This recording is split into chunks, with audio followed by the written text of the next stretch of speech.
Hello students, welcome back to our YouTube channel Concepts in Science. In last video we have discussed about the introduction of the animal tissue and their types. In this video we are going to discuss about the epithelial tissue.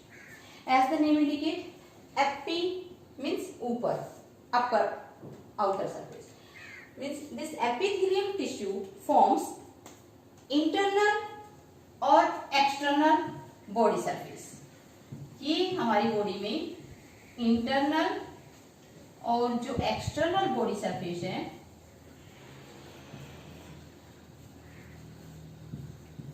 उसको बनाता है. जैसे internal body surface में it forms inner lining of hollow cavities. जो body के अंदर cavity है उनकी अंदर वाली लाइनिंग है that is made up of epithelial tissue. For example oral cavity. Inner lining of this oral cavity is made up of epithelial tissue. And अगर हम देखें stomach, we form J-shaped structure like that. तो इसके जो ये तो अंदर का जो surface है this inner lining of the stomach is made up of this epithelial tissue. And external body surface में हमारे जो body का surface है that is covered by the epithelial tissue. The characteristics of the epithelial tissue are some characteristics which are shown by the epithelial tissue. These are first, as they forms the external or internal body surface बनाते हैं ये. तो the cells of the epithelial tissue are closely arranged. Cells are closely arranged and forms a continuous layer. Second, there is small intercellular space. Small or no intercellular space. हो सकता है intercellular space ना हो और अगर है small little bit intercellular space is there.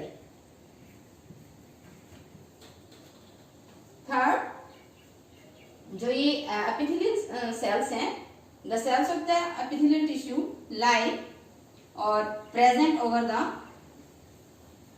Sales present over a thin extracellular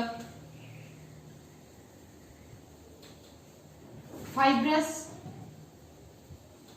membrane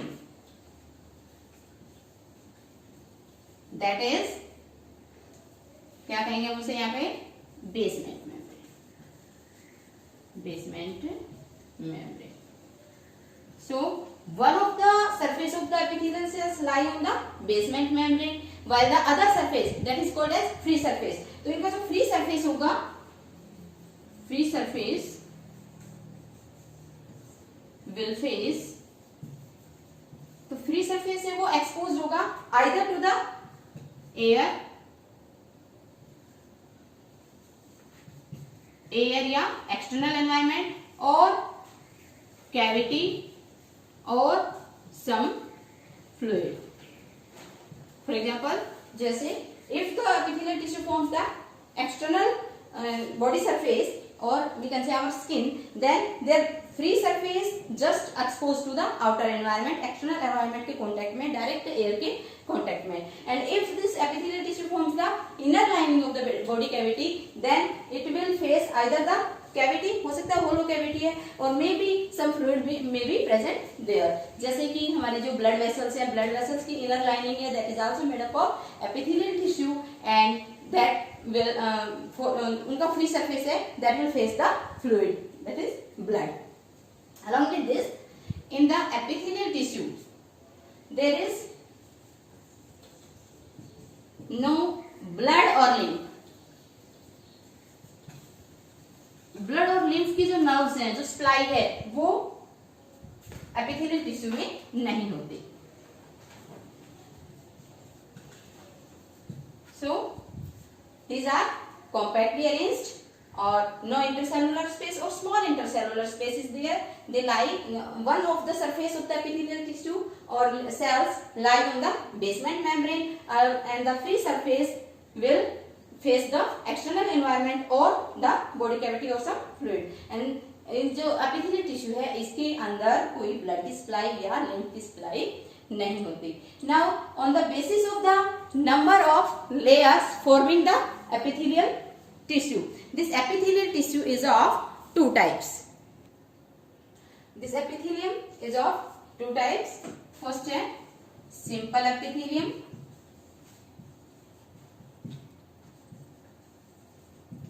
and the second one is compound epithelium.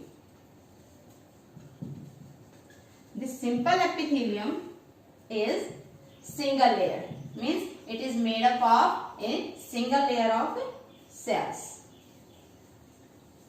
while this compound epithelium is multi-layered epithelium.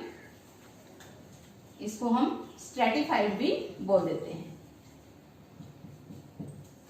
stratified epithelium. तो ये जो simple epithelium है that is single layered epithelium mostly present और forms the inner lining of body cavity. Body cavity का जो inner lining है वहां पे आपको मोस्टली क्या मिलेगा, सिंपल एपिथेलियम मिलेगा विच इज मोस्टली अब्जॉर्प्टिव. जो उनका काम होगा आइदर अब्जॉर्प्शन और सीक्रेशन, और हम कह सकते हैं कि diffusion process occurs through this simple epithelium. While this compound epithelium is multi-layered or stratified, it forms our external environment, external body surface. ये external body surface बनाता है और it has little role in absorption and secretion while it is protective in nature. जैसे ये हमारी skin है that provide protection. तो इसका जो काम है, जो सिंपल एपिथेलियम है इनर लाइनिंग में मिलेगा मोस्टली, और जो कंपाउंड एपिथेलियम है that will form the external body surface. यहाँ पे इसका main function absorption of secretion होगा, और जो कंपाउंड एपिथेलियम है that is mostly protective in function. Now on the basis of the cell shape, this simple epithelium is of three types. Now we are going to discuss about the simple epithelium. This simple epithelium is of three types. The first is squamous epithelium.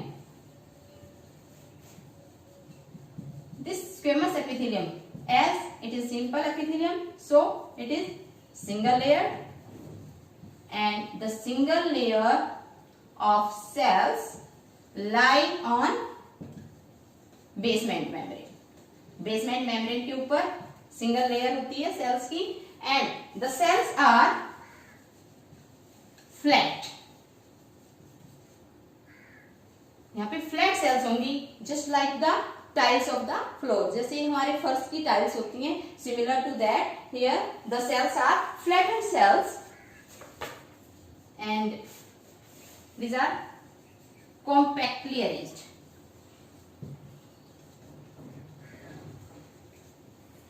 Having irregular boundaries. इनकी जो boundaries हैं वो क्या होंगी, irregular होंगी. You can see here this is the squamous epithelium and here this is basement membrane on which this single layer of cells present. These are cells और यहाँ पे ये irregular boundaries का इनका surface है और ये single layer की cells हैं. These are squamous epithelium.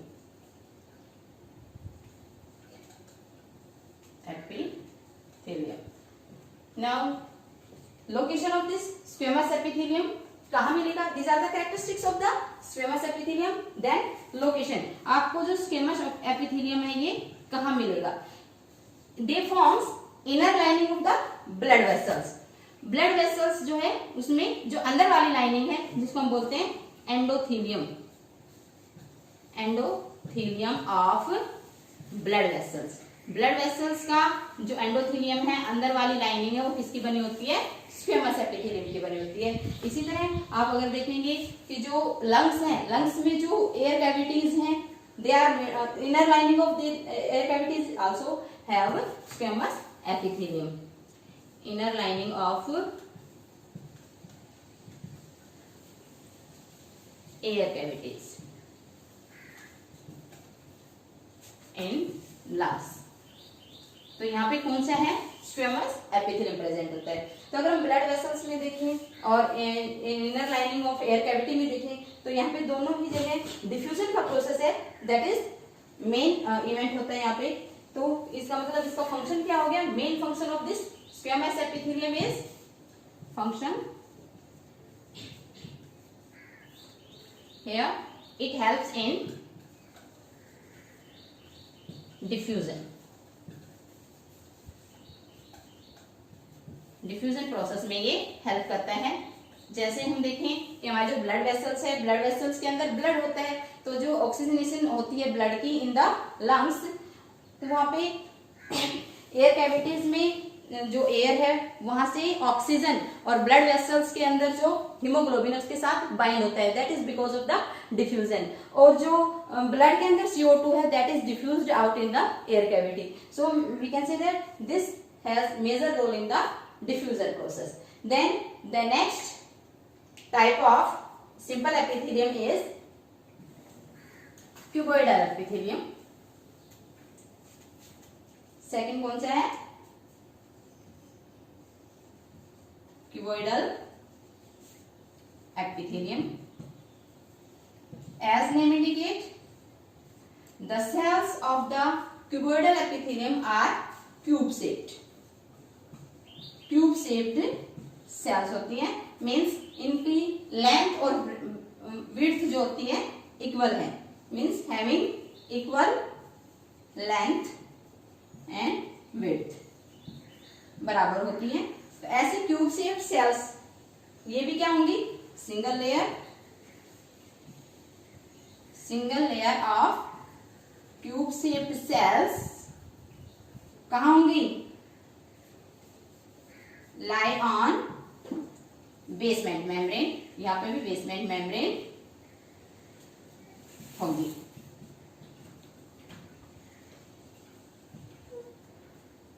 यहाँ पर डायग्राम में देख सकते हैं, here this is basement membrane,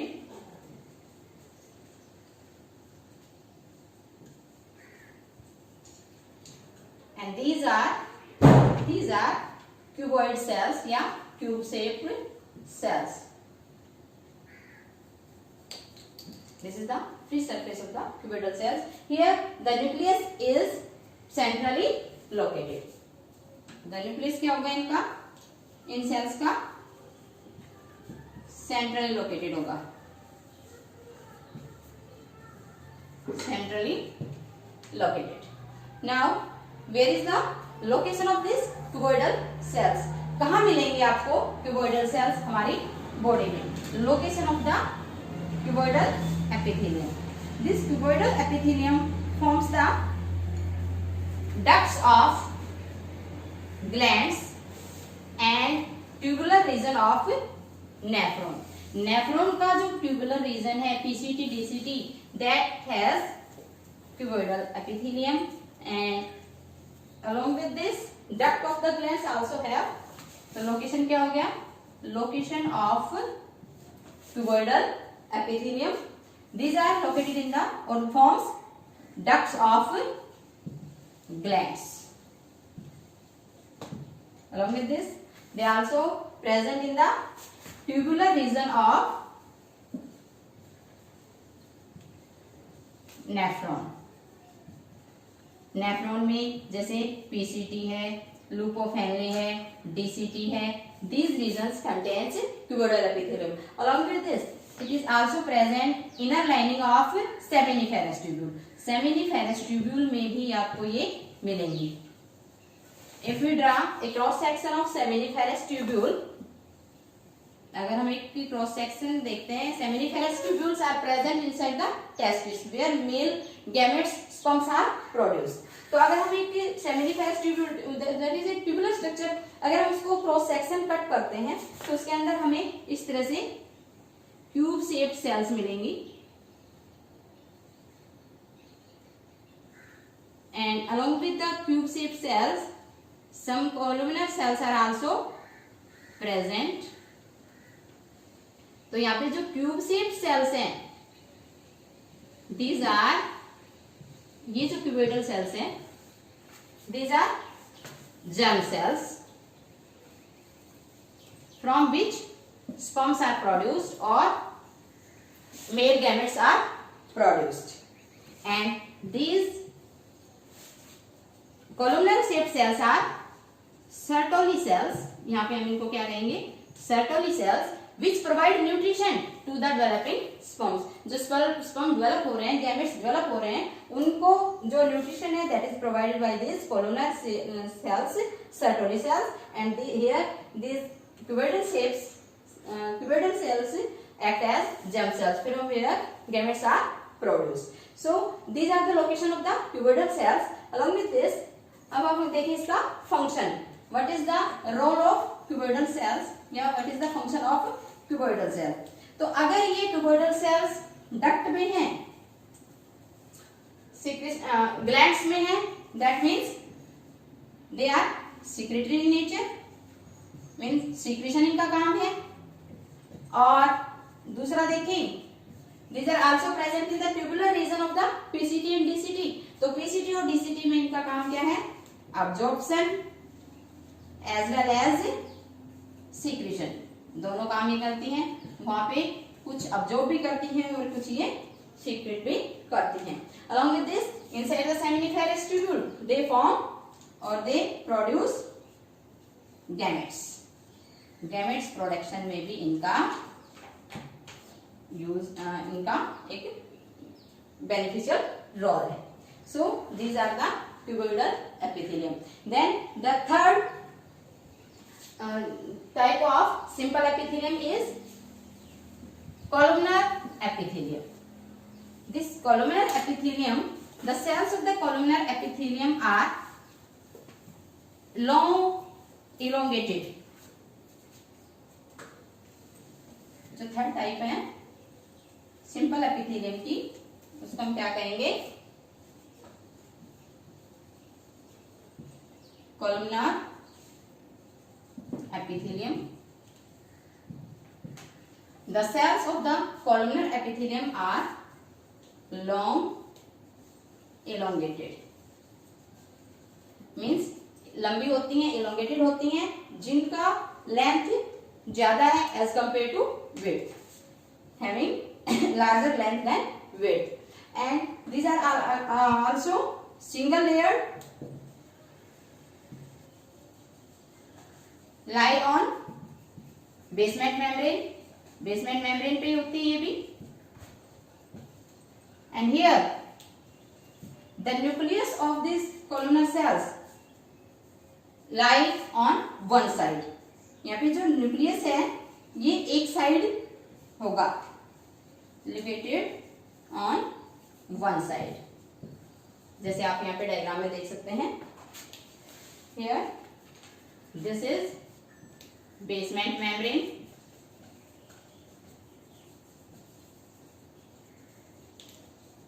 and these are columnar shaped cells.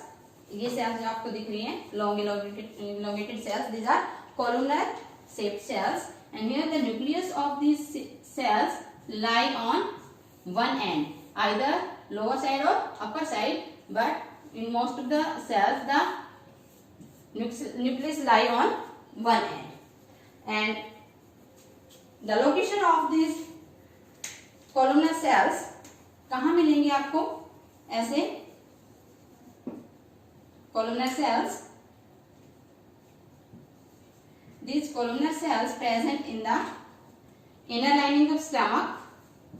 Stomach में आपको इस तरह का टिश्यू मिलेगा, and small intestine, वहां पे भी आपको कोलुमनर एपिथेलियम मिलेगा। और इसके साथ ही अभी जो मैंने आपको एग्जांपल बताया था, इनसाइड द सेमिनिफेरस ट्यूब्यूल, तो यहाँ पे आपको कोलुमनर एपिथेलियम मिलेगा। अब यहाँ पे अगर ये कोलुमनर एपिथेलियम यहाँ पे लोकेटेड है तो इसका कोई फंक्शन भी होगा। Then what is the role of this columnar epithelium? Function of this columnar epithelium inside the stomach, they may be secretory, हो सकता है ये कोई एंजाइम सीक्रेट करती हो, और मे बी अब्जॉर्प्टिव,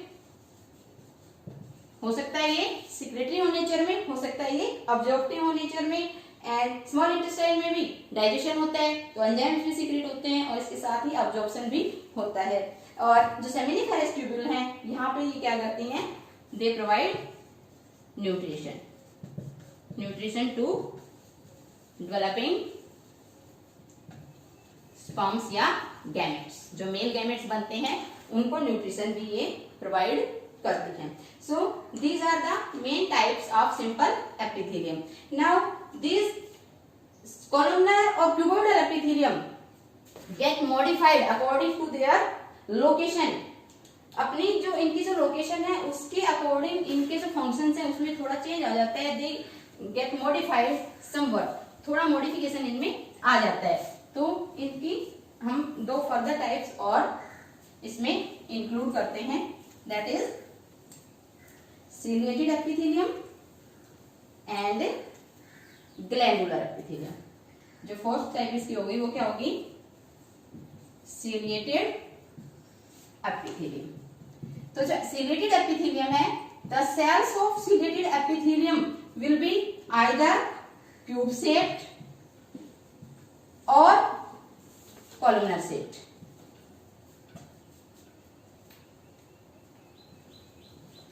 या तो वो क्यूब शेप्ड होंगी या कॉलमनर शेप्ड होंगी। And they bear, this cells lie on the basement membrane, basement membrane के ऊपर ही होंगी, लाई ऑन बेसमेंट मेम्ब्रेन। लेकिन इनका जो फ्री सरफेस है, the free surface has cilia. Free surface के ऊपर क्या होते हैं? सीलिया ग्रो करते हैं। और जैसे हम देखें, ये है हमारे cube shape cells, these are cuboidal epithelium.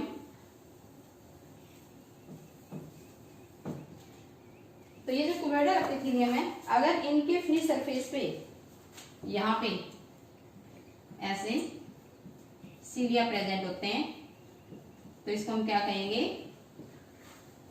ciliated cuboidal epithelium। Similarly this may be columnar shaped, columnar shaped भी हो सकती है ये,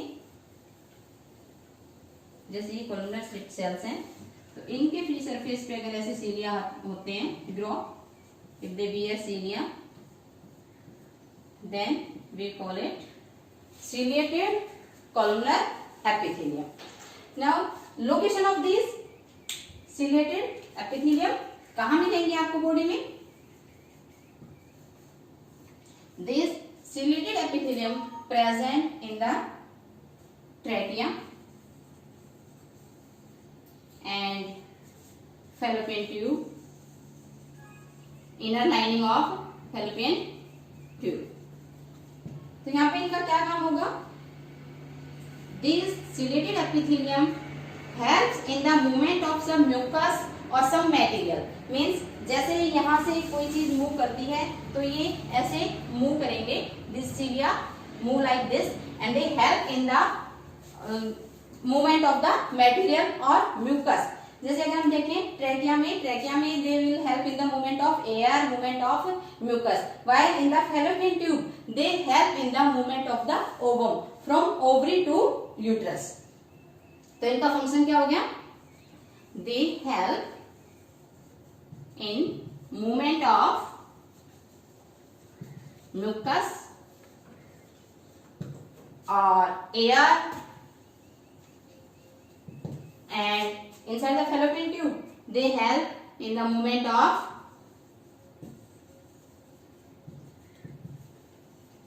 gametes, ova। या ovum, from ovary to uterus. So this is the ciliated epithelium. Now some of the cuboidal or columnar cells, they become secretory, means they start secreting some chemicals, and in that case we call them glandular epithelium. अगर ये cuboidal या columnar epithelium कुछ chemical secret करना शुरू कर देती हैं, तब हम इनको क्या कहेंगे? Glandular epithelium.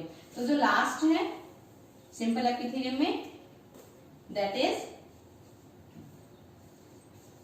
Glandular epithelium.